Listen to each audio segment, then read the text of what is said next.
cepalinos reshaped both regional and international governance and set an intellectual agenda that still resonates today. In the world that Latin America created, Margarita Fajardo draws on unexplored sources from the Americas and Europe to reveal the diversity of an often oversimplified movement and the fraught relationship between cepalinos, their dependista critics, and the regional and global left. Fajardo presents a story of ideas that brought about real change. Margarita, welcome. Over to you. Oh, thank you so first, much. Before I turn it over to you, I'm so sorry. Let me first introduce a bit of who you are. Margarita Fajardo is professor of history at Sarah Lawrence College. In recent years, she's received fellowships from Duke University's Center for the History of Political Economy and the National Endowment for the Humanities. Her work's been published in the Latin America Research Review and will soon appear in the American Historical Review, and in a series of edited volumes about the developmental state in Latin America, Cold War social science, and global social sciences. She's interested in the history of Latin America and global capitalism, as well as in the history and political economy of ideas, science, and expertise. Now, before opening the discussion, I want to mention that this webinar is being live streamed on YouTube, so a recording will be immediately accessible. We'll have Margarita do a brief introduction of her work, and then we'll move into an informal conversation before opening up to the Q&A. In the meantime, either during her introduction or our discussion, if you have a question, please go ahead and contribute it in the Q&A box located in your Zoom menu. Please, when you do so, also give your name and affiliation so Margarita knows who she's addressing. We'll take those questions at the end of our informal discussion, but please feel free to enter them at any time. Okay, now welcome, Margarita. Please go ahead. Thank you. Oh, thank you so much for that lovely introduction and for setting the stage for the book. I'm really happy to be here and hope we can connect live sometime. But really happy to be here and to share something about the book. This is sort of I'm going through the tail end of book presentations, and so I'm excited that this is one of them. I'm actually kind of very interested too in like addressing more of like people interested in policymaking and not just historians or interested in the social sciences as well, or the history of Latin America. So I'm very much looking forward to the conversation that will be very helpful to me as I also move to my next project. So I'm very excited about this opportunity.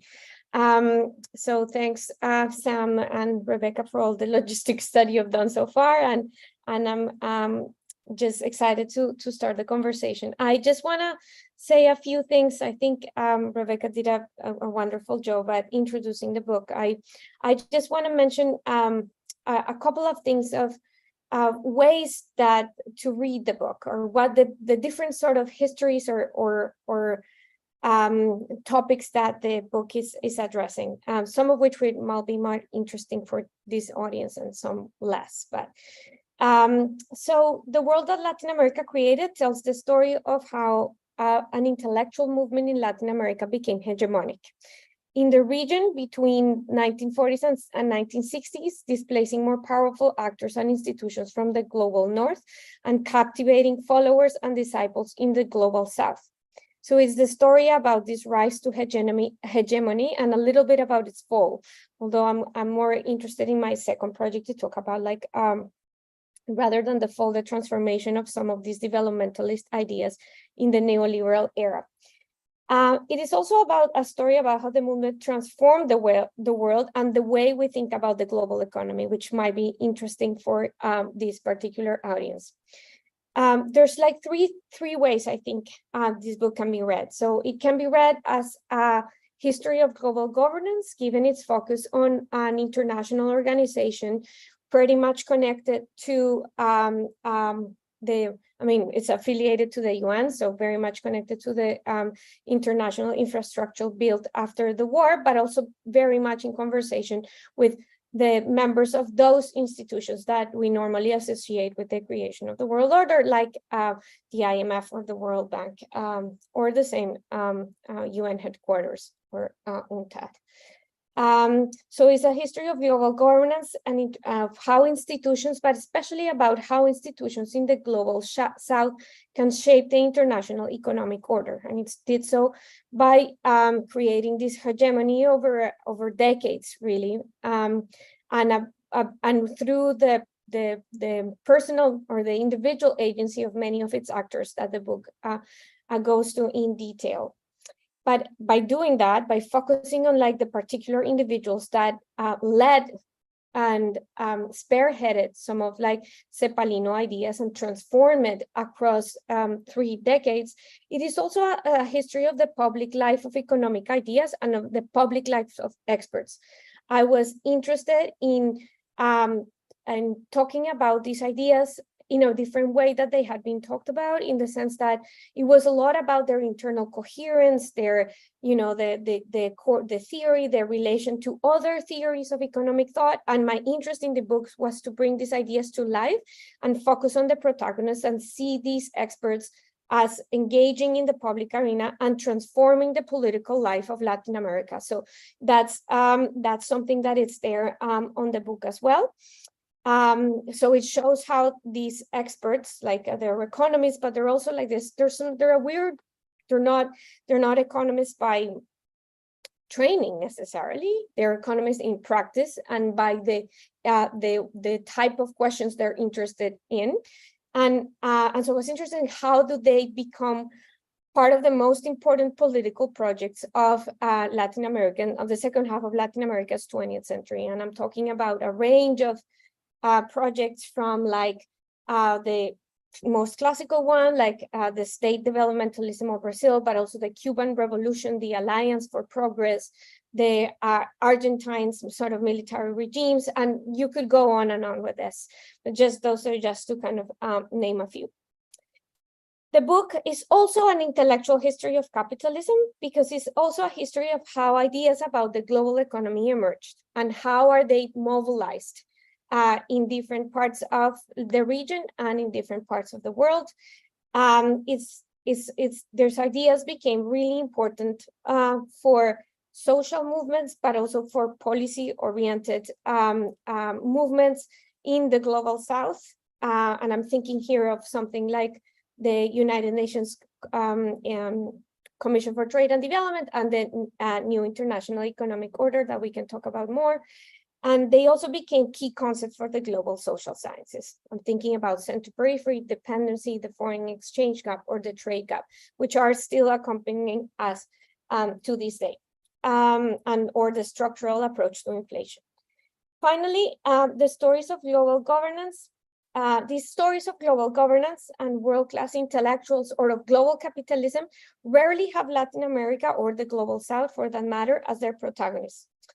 Or when they do, they're like victims, recipients, or followers. And this book wanted to append the narrative and set Latin Americans in experts and institutions as founders of worldviews and architects of world orders.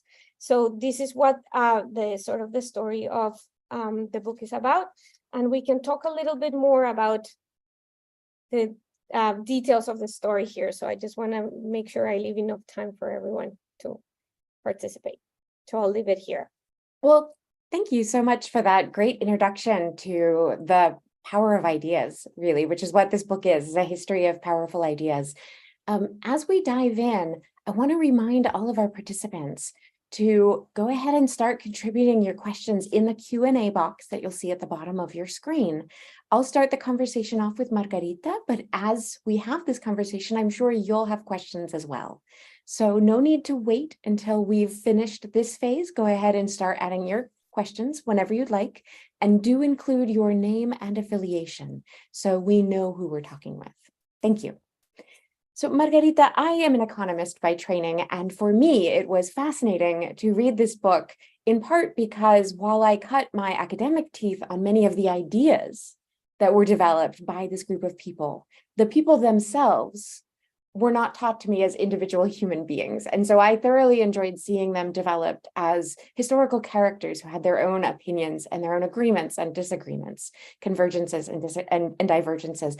I wonder if you could tell us if there's one member of this cast of characters that you as a historian, as a researcher, particularly enjoyed delving into, of getting to know as a thinker and as a researcher and historian. Well, there are many. There are many. There are many that are very captivating to me. I think two of them are. One is a kind of very well-known character, and but whose history is still kind of, or whose kind of political or public role is still very much up for debate. And the other one I would say is one lesser known character that made a huge contribution to the cepalino ideas, but it's rarely sort of like talked about. And so the last one, so I'll start by the last one, is Juan Noyola, a Mexican economist who one of his friends described like as a sort of type of Marxist, but not really. Like one of his colleagues at CEPAL, and we don't know very much about him really. So that was interesting to kind of try to piece his story through the kind of traces that he had left in different people's memories. Really, he died very young in a plane crash in 1962 while he was participating in Cuba. But so he was Mexican and went to work started his career at the IMF, really, like many of the cepalinos, actually, which is sort of like an interesting feature because a lot of them ended up, because the CEPAL and the IMF ended up being symbolizing sort of the kind of two world views or two views of the international economic order, even though there are many sort of overlaps in their stories, which if any of you are interested, that's the article that came out actually at the American Historical Review and in the summer. So the story of the combined or intertwined histories of these institutions is in that article. But to go back to Juan Noyola, so he started in the IMF and then went to Santiago, where the headquarters of the Economic Commission are located, and in some ways became some sort of like a rebel, I guess, against his senior leader, or the leader of CEPAL, Raúl Prebisch, and in many ways. The two important ways were once kind of standing up against Prebisch's ideas about inflation, which in many ways were pretty much along the orthodoxy of the post-war era, and pretty much aligned sort of like with some of the early diagnoses of inflation that the IMF officials did about Latin Americans' economic problems in the 1950s. And so he was his first sort of rebellion, and his sort of second rebellion, let's say, was when he went to Cuba and decided to went to Cuba as a CEPAL representative to aid, like giving an expert mission of CEPAL to the revolutionary government led by Castro and Guevara and the rest of the Barbudos, and decided to stay and ditch CEPAL, basically, because they thought they were not providing the necessary support to the revolutionary project. So his story to me is fascinating. It's very brief, and there's very little sources of him, but he left a mark in so many people that I was able to piece out a story of the memories that they had from him. So that's one interesting character. The other one that to me is really interesting and puzzling, and that I want to sort of keep working in with, is Fernando Enrique Cardoso, which might be more familiar to everyone as both the author of, or one of the pioneers of, dependency theory with his book Dependency and Development, but also with becoming president of Brazil in the early 1990s. So his trajectory from like a very, very academically focused social scientist to becoming like the president, the 2 times president of the country, and sort of an important figure in political life for the rest. I mean, I think until I think it was like a year ago or 2 years ago that he said that he was quitting politics. And this is a character that was born in the 1930s, let's say. So long career, and a very interesting one in terms of the political and ideological choice made over the years, like a transformation from, or what people have interpreted it as a transformation from sort of a left-leaning dependency theory to a more right-wing coalition that supported some neoliberal ideas in the country, even though a country like Brazil, like many of you know, is still very much a strong statist approach. So those two characters to me are fascinating. One is absolutely never mentioned, it's kind of what is hidden. You have to do a little bit of detective work. And the other one is an overbearing presence. And those two figures present like a challenge to historicize. So those are the two that I would say are interesting to me. Thank you. I also found your description of Noyola fascinating. I remember writing in the margins, who is this person? I need to find out more about this person.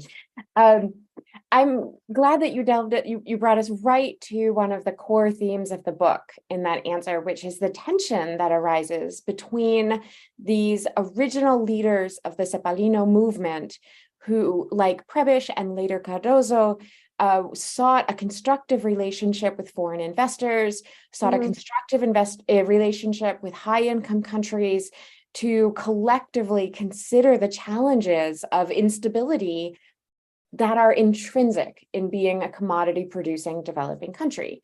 These are commodity price instability, currency rate instability, leading to cycles of fiscal instability because, of course, your work is paid at a different rate from month to month, depending on commodity rates, which then leads to fiscal instability. So these continuing cycles, we see portrayed in your book how the initial founders of CEPAL were hoping for a constructive relationship with high-income countries, with foreign investors, with the United Nations system to collectively work on these projects together.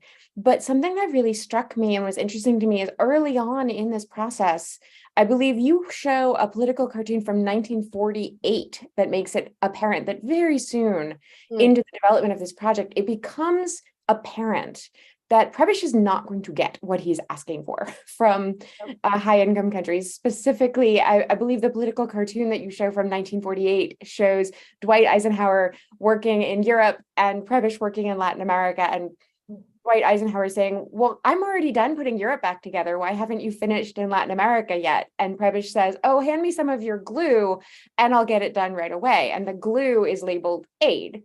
Prebisch was assuming or was basing some of his plans on the idea that high-income countries would be equal partners in this process and would be willing to come to the table with aid as well as constructive multilateral cooperation on thinking about price stability internationally on those commodities that were the backbone of Latin America and other regions' growth, as well as currency markets. It became very apparent early that that was not going to happen. And yet you paint a portrait of Prebisch as really sticking to his ideas that we're going to continue on this path. We will get progress in this way, and rather showing quite a bit of resistance to those who might be disillusioned within that project. What explains Prebisch's perennial optimism or perennial insistence? Do you think that's a personal characteristic? You mentioned some of the agency of the individual personalities involved, or do you think that's something structural about the system in which he found himself?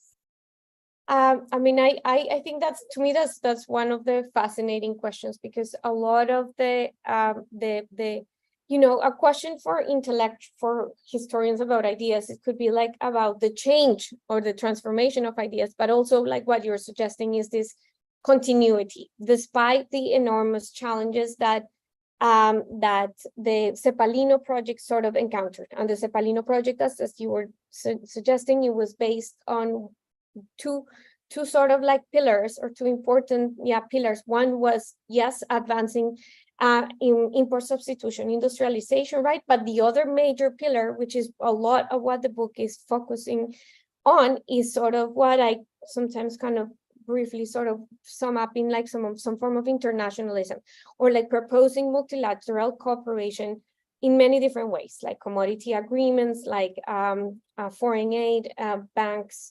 or like development banks that that kind of can cushion some of the fluctuations of the prices of commodities. And so I think that to answer your question about the persistence, I don't think it was the persistence of why did Prebisch, and to put this into context a little bit for the audience, like he started pushing for these ideas in the late 1940s, and we see him still pushing for similar ideas at the global level at the United Nations Commission for Trade and Development in the 1960s.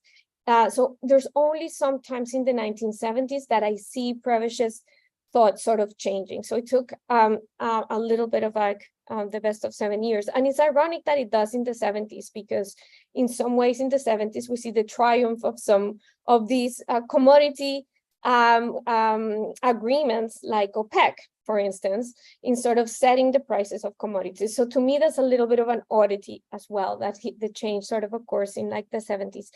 I think a lot of what I come to think about Prebisch especially, but others as well, is like the importance, sort of the for many of them, like the older ones, the experience of sort of like the war and the depression and the war disruptions, like the experience that they had at the policy level, like, you know, the other ones, some of the other cepalinos are young and they didn't sort of experience that like kind of firsthand, let's say. They studied that, but not firsthand. But a lot of it has to do with that experience of the war and thinking about the promise of cooperation, like something can be addressed, and to avoid the war, and to like it gives them some sort of like ethical commitment, I guess, to avoid that. But I think that's one reason. So sort of the experience of the war and the need to avoid it gives them this enduring faith in the capacity of internationalism and cooperation. And the other part of the story, I guess, has to do with like the alternative. Some of the other cepalinos are going to say like, well, this is not working, and this internationalism and cooperation are not working, as you say, like in many of the cartoons in 48, and the one you're mentioning about the regional economic integration, I think is a little later, from the 1950s, but both of them show sort of the preoccupation with the lack of participation of the global north and other high-income countries, as you called it. And I think part of it had to do with the lack of, or rather what they saw, that the alternative that presented itself like in the late 1950s, increasingly like the revolutionary alternative, was not an option for them.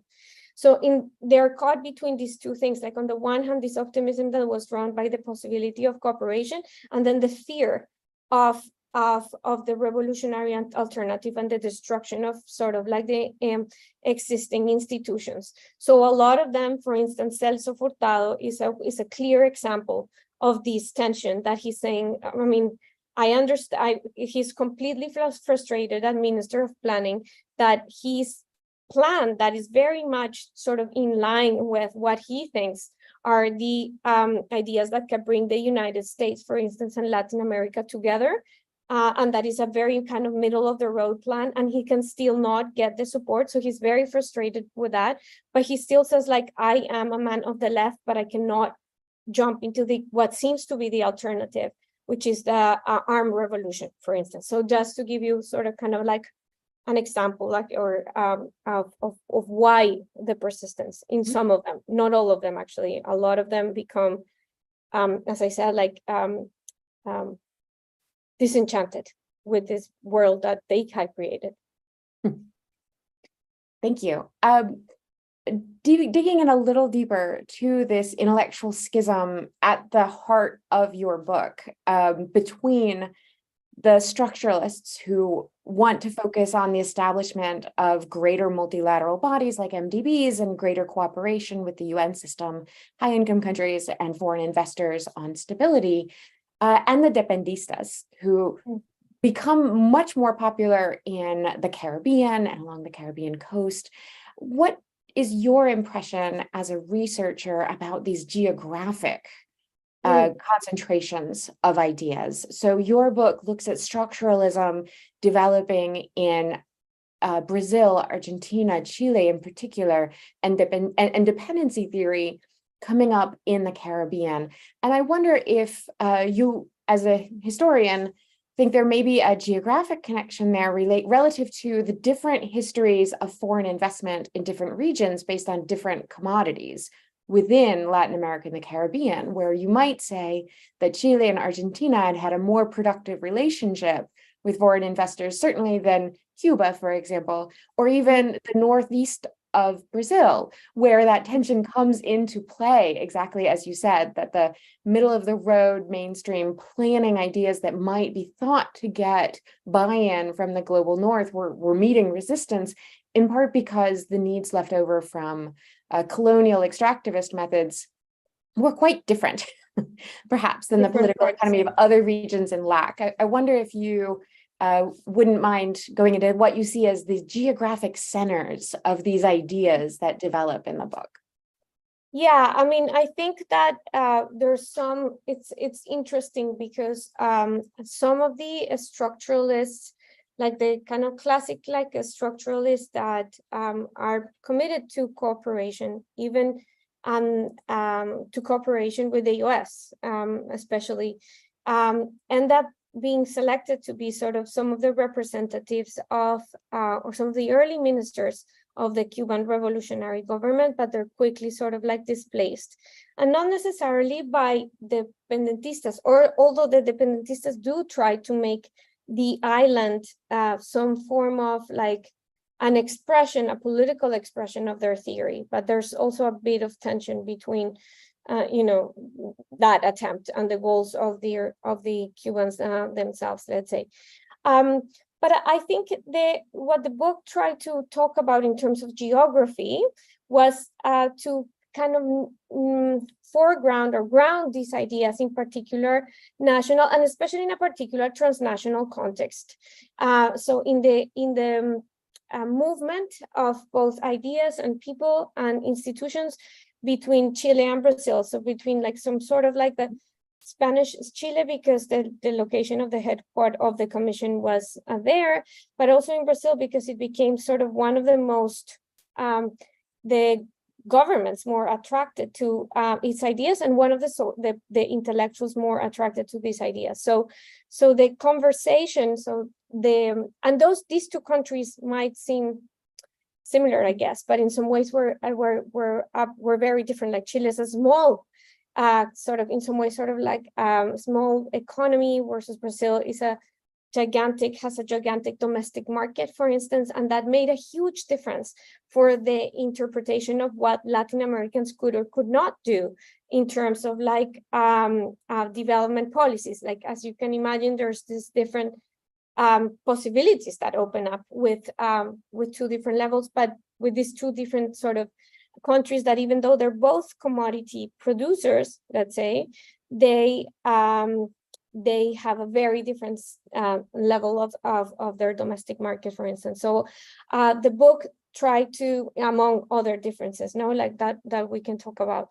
The book talks about exactly how that encounter between not just the intellectuals moving around and observing the region from these 2 points of view, but also the development experience of these two countries in the 1950s and 60s kind of shapes the ideas that we're going to see unfolding throughout the years. Like, the 1950s and 1960s are a moment of expansion of the Brazilian economy based on some form of like state developmentalism, whereas Chile is caught in this kind of what many of its economists call stagnation. It's calling this sort of this steady rate with a lot of with higher and higher and higher inflation rates.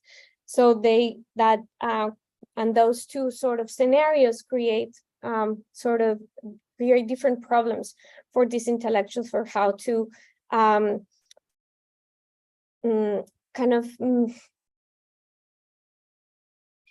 how to or adapt the policies that they were thinking for these two different cases, or how to rethink the theory based on the development of these different cases both. So I think that that's sort of what the book talks about in terms of like geography. Thanks for that. Going back to the example of Cardoso, and you mentioned the Brazilian case in particular, I've been asking you questions about intellectual schisms within the movement, but beyond all of that, the story of this book is the story of mainstreaming new ideas. So even beyond, yes, these schisms were happening and they're important in that the cepalinos were further developing their ideas in part in reaction to the dependistas. I would love it if you could talk a little bit more about the process of mainstreaming itself, which in part you explain is a product of cepalinos going in and out of government service, a bit of a revolving door of policy-oriented research, and partially because of communication across countries. As we ourselves are a policy-relevant think tank that hopes to be able to speak to policy audiences and as well as build international teams of researchers in the countries that we study, I found that particularly compelling. So I think you could talk a little bit about that process of constant travel and dialogue in government, out of government, and across countries. Yeah, I mean, I think that is one of the kind of more interesting things to show about, like, how do you build hegemony? How do you build, how do you construct? And something that I was very interested in is like, these ideas seem to be everywhere, but the channels were not that obvious. And a lot of the, on the one hand, and on the other one, there was all this rhetoric about how this was kind of like, in some ways not a powerful institution, like it didn't have the leverage to impose policy in terms of like its ability to lend money, for instance, or its ability to provide credit like other institutions have. So it didn't, like, how do we explain policy leverage without that, without those levers that we kind of are used to thinking about, let's say. And so that was an interesting question for me to kind of tackle. And the way I sort of answered it in the book had to do with like in some ways, out of the response to lack of resources. So for instance, these are commissions that at the very beginning are very like low on manpower and low on resources and then located in southern Chile.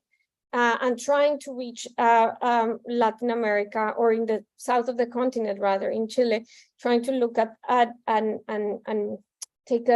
make a foothold, let's say, in the rest of Latin America. So I think a lot had to do with one, personal agency, like both Prevish was a senior economist that had been, by the time he reaches CEPAL, and he had already had himself, he had constructed like sort of a network of alliances with other economists from Mexico to the south, right?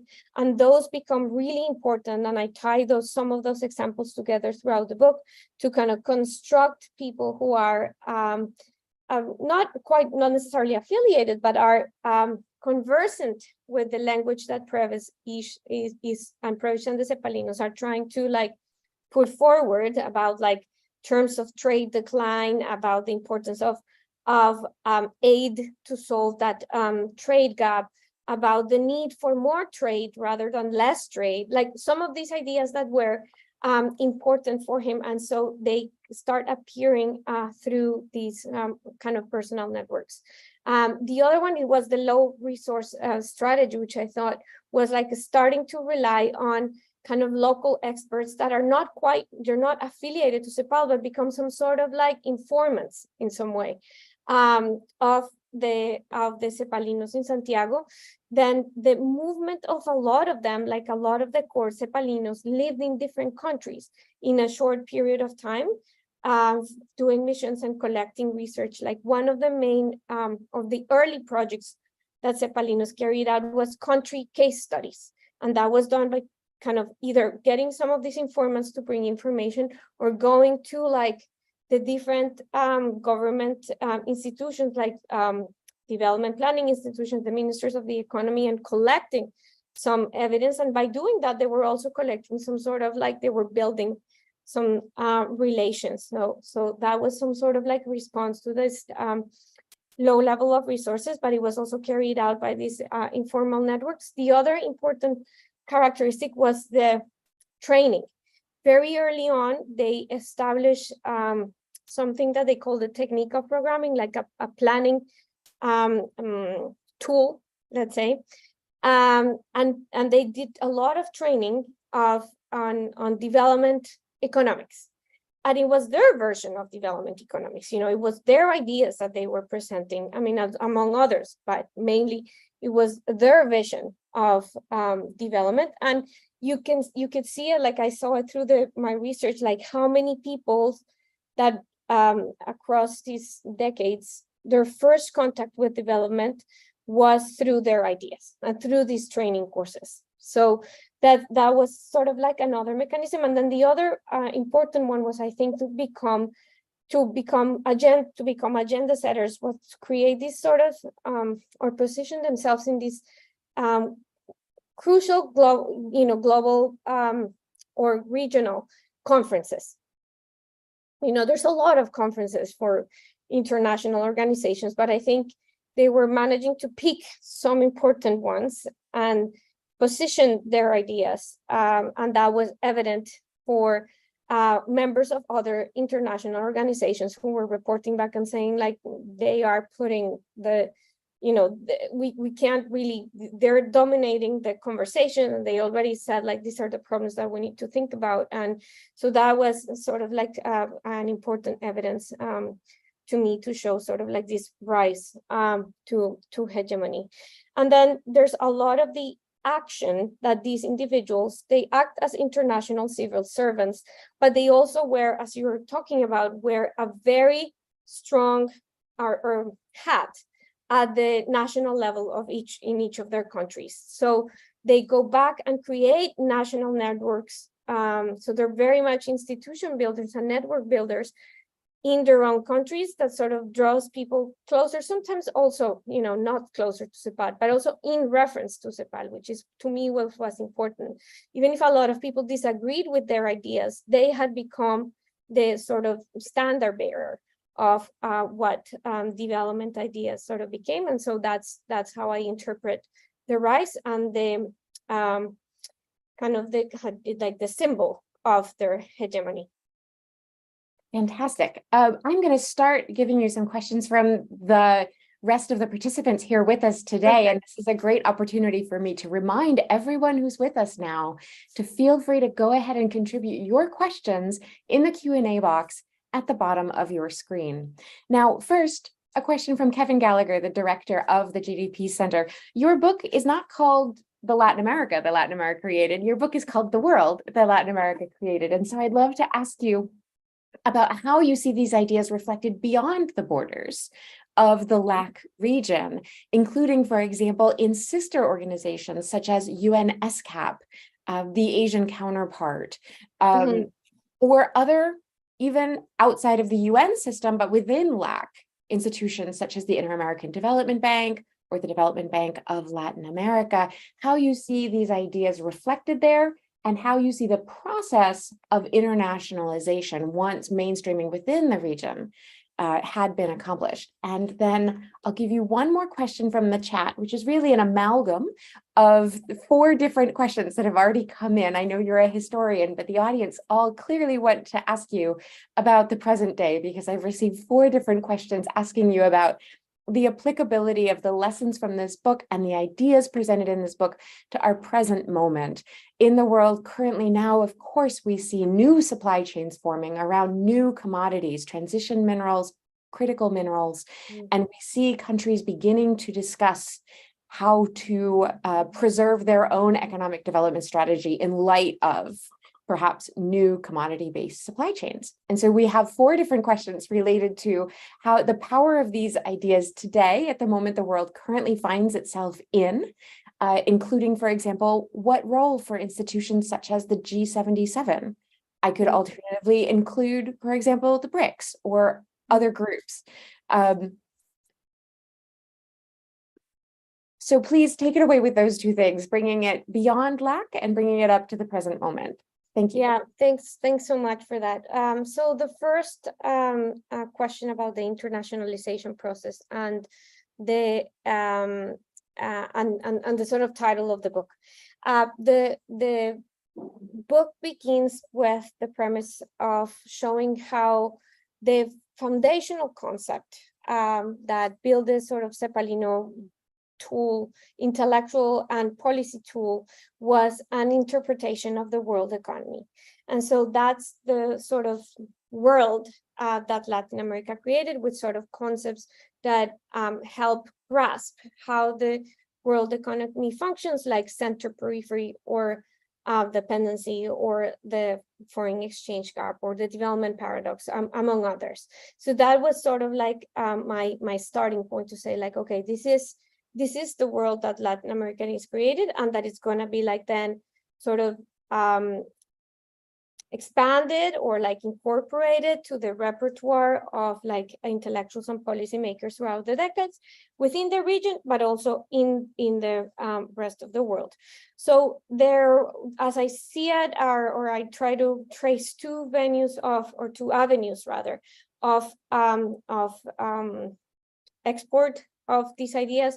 One has to do with like the network of UN institutions, and had to do with like the policy problems that they were like, somebody like Prebisch was able to take from CEPAL to the Commission for like, to UNCTAD, to the Commission for Trade and Development, which then sort of became the stepping stone for the new international economic order. So one of the channels of communication was, of course, the UN network, and that allowed it to create I don't know so much. I tried very hard to see if I could find some connections, either in the secondary sources or the primary sources with the Asian committees, but I didn't find very much. I did find connections with the African commissions that are like established later on, but are also kind of, they're, you know, like in the 60s as opposed to in the 50s. And they, within that, there's a very important role played by academics and intellectuals who are like already conversant with sort of, or are beginning to be conversant with cepalino ideas, but that they see them, or they they get to them through the readings of dependentistas. You know, they get to cepalinos through the readings of dependentistas. So that's the other sort of third channel of communication, I would say, like the more social science and academic way of communicating some of these ideas. That was the dependency movement. That in many ways, it was like an intellectual movement, like sort of a social science, kind of more academic oriented, but also a very much politically engaged movement.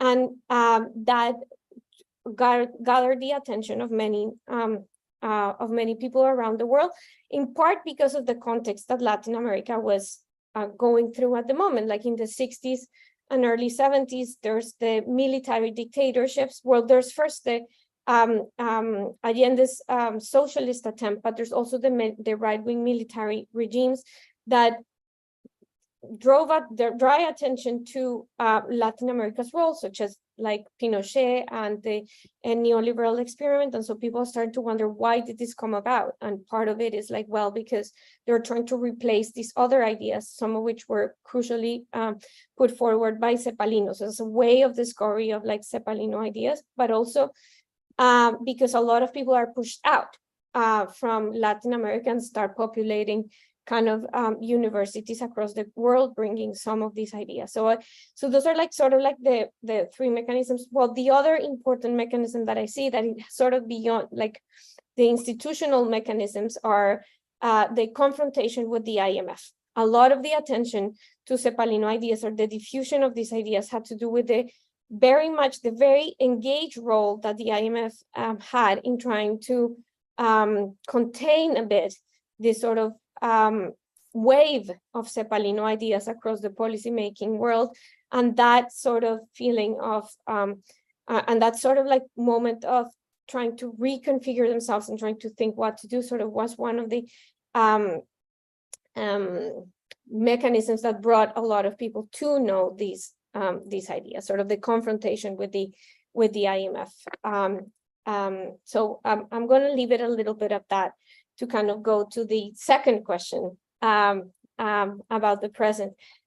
This is something that I'm thinking about a lot, and I was telling Rebecca before we started the seminar that the question about the present and the question about the mechanisms to deal with the stability for commodity prices and for prices and markets, and therefore to guarantee sort of like the development strategies of the Latin American other commodity producers is sort of something that is at the top of my head for my next project. And so I'm trying to understand what exactly worked and didn't work of a lot of the commodity agreements, and why do we have commodity agreements in certain or international commodity agreements in certain commodities and not in others.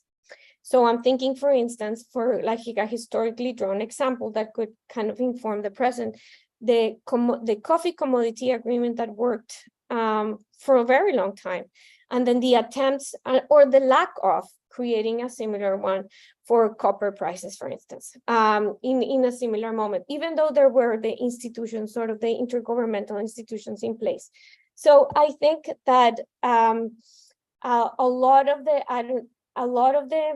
there's a lot of will and maybe a lot of more capacity of the global South institutions of the countries to act collectively now than there was maybe in the period that I'm studying, which in part requires sort of solving the problem of cooperation, right? Of cooperation between, not just between the global North and South, but between the countries of the global South, which I thought was a kind of also an important problem in this moment, right? How to gain the beyond sort of like goodwill statements, no, or like statements of cooperation, but actually say like, well, we're both interested in the same time and we're both competitors, like of the same commodity. So that's what I'm sort of thinking about, how to use the both state-driven as also as market-oriented mechanisms to stabilize prices, like commodity exchanges or even futures markets that became part of our repertoire, to kind of say maybe these institutions can help us stabilize prices. So I'm looking at that right now, but those are the two things that come to mind in terms of the capacity of the global South and the actual institutions of trade that can help regulate those fluctuations, especially now the demand for the green energy transition. Thank you, Margarita. You mentioned in your discussion of the first question on the internationalization of these ideas, the importance of the role of UNCTAD, of Prabis bringing these ideas in person to UNCTAD. And that's a great transition for the last question I'll list from the Q&A box, which has been contributed to by a guest from UNCTAD, Clovis Freire. Welcome, Clovis. Thank you for joining us. He asks, what explains the relative reduction of influence of CEPAL's ideas and views from the 1980s? I might add to this, you posit CEPAL in tension with the IMF. And I wonder if you would say that this is a tension that has been definitively won by the IMF, or if these ideas have transcended the institution of CEPAL itself. And so while CEPAL itself may not be on everyone's lips all the time, the ideas are now intertwined with the air that we breathe. I know. I mean, thank you for that question. That is something that sort of like in some ways, the book sort of stopped in the 1970s. I mean, I did an epilogue that sort of took it to the present, but my research, the primary research, sort of stopped in the 1970s. And that's where I'm picking the conversation of right now, speaking of how to deal with what I've been thinking about of taming markets and prices from the 70s to the end of the 20th century.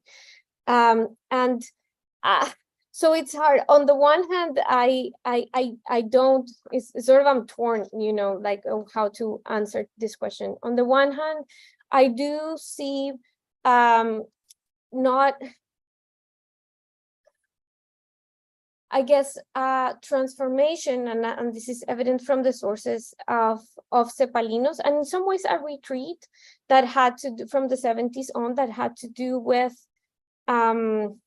the conditions of the political conditions of Chile during the 1970s and 80s. I think that's some part of the context that we cannot sort of forget in the sort of the political repression, the censorship, the need to deal with a regime that was hostile, but the effort to kind of also position itself within this era kind of maybe kind of withdrew some of the members of CEPAL, and in some ways what it seems to me to lead to sort of the triumph of the IMF.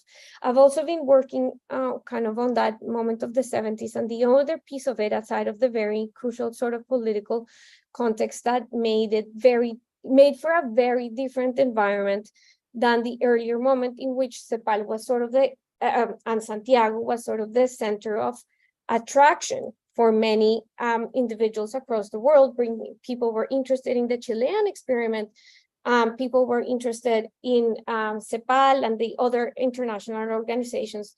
After CEPAL was established in Santiago, were also located there. So it became like this international hub, which is completely the opposite from the isolation that Chile, in which Chile was after 1973. You know, like exactly like 50 years ago, right? Like that we're celebrating the 50th anniversary of the coup, and it's a moment to think about. So I would say that that's a very important thing that affected the institution for about 10 years at least, and shaped the trajectory that it would have later. There's also something about choice as well. So there are attempts, like by the at some point of the people working at CEPAL, to say like, well, maybe there's something that we missed, like, you know, in some sort of like self-reflection of thinking, well, all of this is happening, and maybe there's something that we are not dealing with that led to some of these ideas about kind of privatization and free markets completely take over the site, which was the Cepalino site, right, Santiago. So there's some attempt to kind of rethink, and Prevish is and is not there.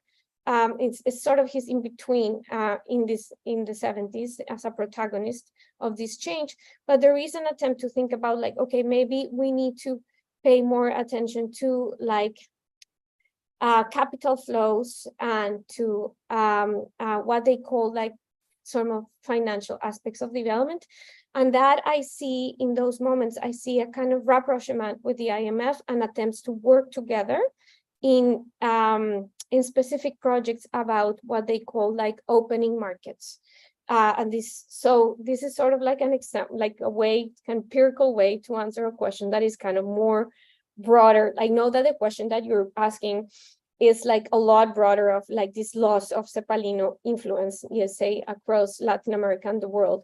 And I'm giving you two very small pieces of empirical evidence. So I know this is not the same sort of level of answer, but that's the sort of way that I'm starting to kind of conceptualize this, both as part of like a transformation of the political context and as sort of an internal transformation to kind of see what they were missing in some ways, and some sort of like self-assessment, let's say, given by the context as well. So, and those are the two things that I would think about as of now, at that very moment. Before we wrap up our time together, I'd like to ask you two final questions briefly, because our time is closing. First, we are a university-wide center, and we work with students and faculty from across many different disciplines. If there are students with us today who are interested in following your example and undertaking this kind of research into the history of ideas, do you have advice for them on how to begin such a gargantuan challenge of tracking the history of ideas like this? And second, do you have any closing thoughts that a question you wish I'd asked that I hadn't asked, or anything else you'd like to leave our group with today? Thank you.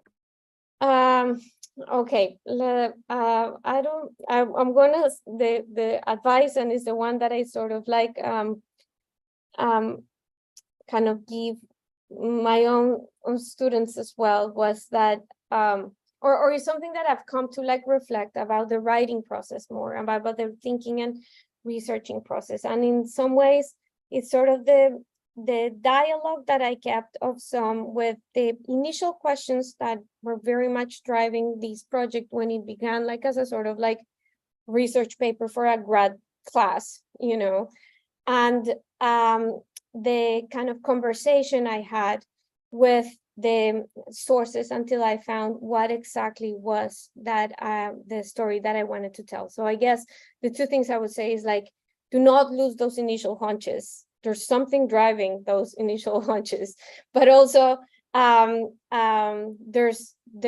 the importance of the archival work, also going beyond the text and reading those, going beyond the text for the study of ideas, I think really transformed the project, and trying to dig deeper into sort of like the personalities and the people involved. So I think that was very important for me. And the other thing that was very important for me for writing this book was sort of looking at CEPAL from the outside in. So this is a story of the institution that is really done very little with archival sources of the institution because those are very limited. So rather, this book is kind of created from the outside in, like from the sources of all the other institutions, trying to triangulate and see what had happened in the institution. So that was methodologically a really important mechanism for me, like looking at their, you know, like for instance, like their alleged, like the IMF was a crucial, their archive was a crucial source for building the story, and it's sort of like their alleged alter ego, institutional alter ego or something. As for anything else I would like to say, no, I mean, I wish some of the things that I would like to have more answers for those sort of like interested in the present. So my only last word is the promise that I'm looking at that right now, because it's something that I left with a lot of questions from this project, and it's something that I want to keep working on, and hopefully like others as well, so we can be in touch. Well, I know I will be very much looking forward to seeing what you produce next along the lines of applying this to the present moment. A sincere thank you, Margarita, for joining us and sharing your thoughts with us today. And thank you to everyone who's joined in our discussion. This talk, as a reminder, has been recorded on YouTube, and we'll share that link in the chat with you now. We hope to see you all at the next installment of the Fall 2023 Gegi Book Talk series, which will be on October 5th with Jerome Roos on his book, Why Not Default? The Political Economy of Sovereign Debt. If you registered for this webinar, don't worry, you are automatically registered for the events in the rest of this series. But if you'd like to receive updates for those events and other publications, you can subscribe to receive updates from our Global Economic Governance Initiative, and that link will also be in the chat for you.